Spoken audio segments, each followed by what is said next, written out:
சர்ச்சுக்காக ஒரு லீஸ் எடுத்திருந்தோம் ஒரு இடம். இந்த லீஸ் எடுத்த இடம் வந்து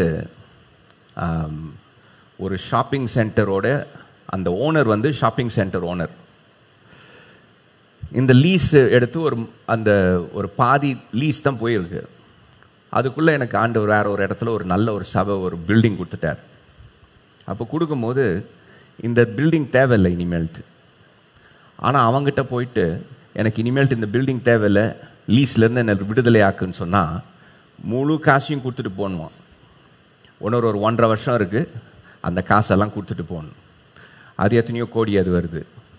அப்போ நான் யோசித்தேன், நான் ஆண்டவரே நீங்கள் தானே எனக்கு இங்கே கூட்டின்னு வந்தீங்க, நீங்கள் தான் இந்த லீஸ்க்கு என்ன சைன் பண்ண சொன்னீங்க, இப்போ நீங்கள் தான் இந்த லீஸ்லேருந்து என்ன வெளியே கொண்டு வரணும்.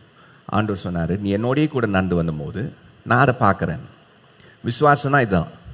அப்போ ஒரு நாள் ஜெபம் பண்ணிகிட்டு இருக்கும் போது திடீர்னு எனக்குள்ளே ஒரு இது நடந்துருமா, இது மாதிரி ஜாஸ்தி காசு கொடுத்துருமோ அப்படின்னு ஒரு பயத்தில் அந்த ஷாப்பிங் சென்டருக்கு ஃபோன் பண்ணேன். நான் ஃபோன் பண்ணி உங்கள் சிஇஓ நான் பார்க்கணும் அப்படின்னு சொன்னேன்.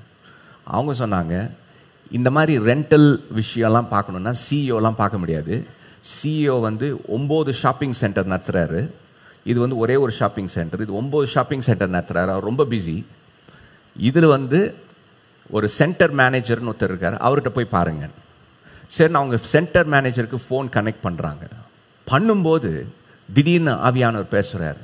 நான் உன்னை என்ன சொன்னேன், எனக்காக காத்துரு, என்னோட நடந்து வான்னு சொன்னேன். உன்னை யார் நடுவில் போய் ஃபோன்லாம் பண்ண சொன்னான். சரின்னு ஃபோனை வச்சுட்டு ஆண்டவர் முன்னாடி திரும்பி, ஆண்டவரே நீங்கள் தான் நடத்தணும் அப்படின்னு.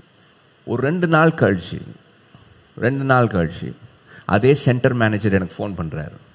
பாஸ்டர், எங்கள் சிஇஓ அவங்கள பார்க்கணுன்னு சொல்கிறாரு. அப்படிங்களா, என்ன விஷயம் தெரியல, நீங்கள் வந்து எங்கள் சிஇஓ பாருங்கள். சரின்னு போய் சிஇஓ பார்க்க போயிட்டேன். நானும் ஒரு எல்டரை கூட்டின்னு போயிட்டேன். அங்கே போய் உட்காந்து சிஇஓ கிட்ட கேட்டால் சிஇஓ சொல்கிறாரு, எங்களுக்கு இந்த பில்டிங்கை வந்து அப்படி லீஸ்க்கு, ஒரு லாங் டேர்ம் லீஸ்க்கு ஒரு பெரிய கம்பெனிக்கு கொடுக்கலான்னு இருக்கிறோம். ஆனால் நீங்கள் அங்கே உட்காந்துருக்கிறீங்க, அதனால் எங்களுக்கு ஒரு பிரச்சனை. என் டீம் வந்து உங்களை எப்படியாவது காலி பண்ணணும்னு சொல்கிறாங்க, ஆனால் அவங்களுக்கு உங்ககிட்ட சொல்ல தெரியல. அதனால் என்னை வந்து சொல்ல சொல்லியிருக்கிறாங்க. நான் ஒன்று கேட்குறேன், உங்களை எவ்வளோ பணம் நான் உங்களுக்கு கொடுக்க, நீங்கள் எப்போ உடனே காலி பண்ணுவீங்க, எவ்வளோ சீக்கிரம் காலி பண்ணுவீங்க? நான், அப்படிங்களா, அது ரொம்ப கஷ்டமாச்சே, இதெல்லாம் கொஞ்சம் யோசித்து தானே செய்யணும், நிதானமாக செய்யணுமே. சரி, ஒரு மீட்டிங் போடுவோம், அந்த மீட்டிங்கில் நான் சொல்கிறேன்னு சொல்லிட்டு வந்துட்டேன். நான் ஒரு மீட்டிங் கேட்டேன், கொடுக்கல. அவனாக வந்து மாட்டினான், 2 மீட்டிங் கொடுத்தான். வந்துட்டு 2வது மீட்டிங்கில் போய் உட்காரும் போது தான், இதெல்லாம் செஞ்சிட்டிங்கன்னா நான் கிளம்பிடுறேன்.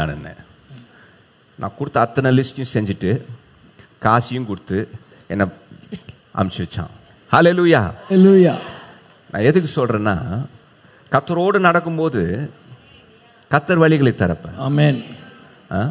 கர்த்தர் நடத்துவார். அதுதான். ஒரு வாட்டி ஒரு பில்டிங் வாங்கினேன். நான் பில்டிங் வாங்கும் போது சபையிலேருந்து காசு ஒரு காணிக்கை மூலமாக வந்துடுச்சு காசு.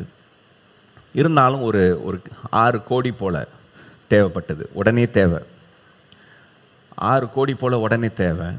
அப்போ ஆண்டவர்கிட்ட கேட்டேன் நான், ஆண்டவரே பேங்க்குக்கு போய் லோன் வாங்கிட்டுமான்னு. ஆண்டவர் சொன்னார், உனக்கு என்னத்துக்கு இந்த வேலை, நான் தான் அனுப்புகிறேன்றேன்ல. இருந்தாலும் எனக்கு சில சமயத்தில் அந்த மாதிரி தான், நான் பேங்க்குக்கு போய் என்ன தான் கேட்டு பார்க்கலாமேன்னு போயிட்டேன். நான் போயிட்டு உட்காந்துட்டேன் பேங்க் முன்னாடி. அவன் இந்த மாதத்துக்குள்ளே நீங்கள் கட்டணுன்னா 9%, 18% ஏதோ லோன் இதுக்கு சொன்னான், இன்ட்ரெஸ்ட்டு. அதுவே நமக்கு பகீர்னு இருந்துச்சு. சரின்ட்டு அவன் சொல்கிறதெல்லாம் கேட்டுட்டு கர்த்தரே போதும்ன்ட்டு வந்துட்டேன். நான் வெளியே வந்துட்டு வீட்டுக்கு வந்த பிறகு தான் நான் சொன்னேன், ஆண்டவரே இனிமேல்ட்டு உங்கள் கூடவே நடந்துன்னு இருக்கிறேன், நீங்களே சொல்லுங்கள்.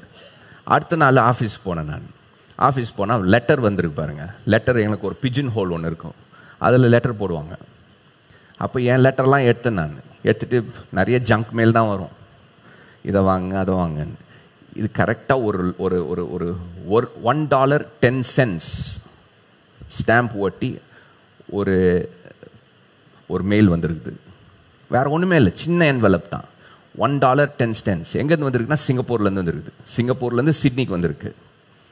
அதை திறந்து பார்த்தேன். உள்ளே திறந்து பார்த்தா 6 கோடிக்கு செக் இருக்குது. அது அவன் என்னைக்கு அமிச்சான்னா 2 வாரத்துக்கு முன்னாடி அமிச்சிருக்கிறான். அது எனக்கு தெரில. அவன் 2 வாரத்துக்கு முன்னாடி அமிச்சு அது சாதாரண மெயிலில் போயிடுது. அவன் எக்ஸ்பிரஸ் போஸ்ட் கூட போடல, கொரியர்லலாம் அனுப்பலை.